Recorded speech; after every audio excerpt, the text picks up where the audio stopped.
स्वर्गीय दादांना खरं म्हणजे आज त्यांच्याबद्दल बोलताना निश्चितच एक फार जुन्या आठवणी समोर येत आहेत. मी कोल्हापूरला शिकायला आलो 77ला 76-77ला. तर दादा माझे लोकल गार्डन होते. जे जुन्या गावात राहायचे ते वाड्यावर.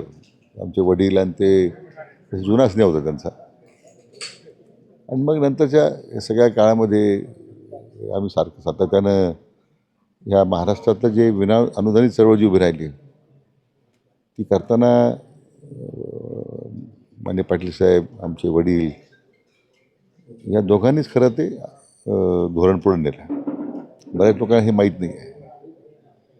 तर ह्या आणि मग पहिलं नॉन ग्रांटेबल पॉलिटेक्निक प्रवरानगरला सुरू झाला, नंतर इंजिनिअरिंग सुरू झालं. पण त्यावेळी स्वर्गीय दादांचा फार आग्रह असायचा की ह्या अशा महाविद्यालयांनी सुरू झाली पाहिजे, कारण तर ग्रामीण भागातील मुलांना संधी मिळणार नाही. अशा अनेक गोष्टी आहेत की त्यांच्या ह्या दूरदृष्टीपणामुळं आज महाराष्ट्राची एक विनाअनुदानित चळवळ एक मोठ्या प्रमाणात वाढताना आपण पाहिलेली आहे. मी कोल्हापूर महाविद्यालयात शिकलो, कृषी महाविद्यालयामध्ये. त्यांची फार इच्छा होती की छत्रपती शाहू महाराजांचं नाव त्या महाविद्यालयाला द्यावं. सुदैवाने मी कृषी मंत्री झाल्यानंतर मला ती संधी मिळाली आणि मी दादांच्या हस्तेच ते मग तो कार्यक्रम केला होता. एक पितृतुल्य असं ते व्यक्तिमत्व होतं. नेहमीच छोट्या कामासाठी सुद्धा मला फोन करायचे.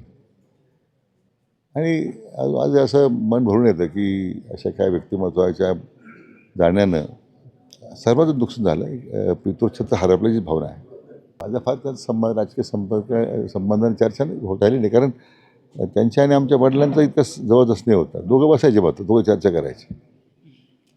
आणि एक वैचारिक भूमिका होती महाराष्ट्राच्या भल्याकरता, राज्याच्या विकासाकरता, शैक्षणिक क्षेत्राच्या उद्याच्या येणाऱ्या आव्हानं काय आहेत, त्याच्यावर कशी आपल्याला त्याला सामोरं कसं जायचं आहे.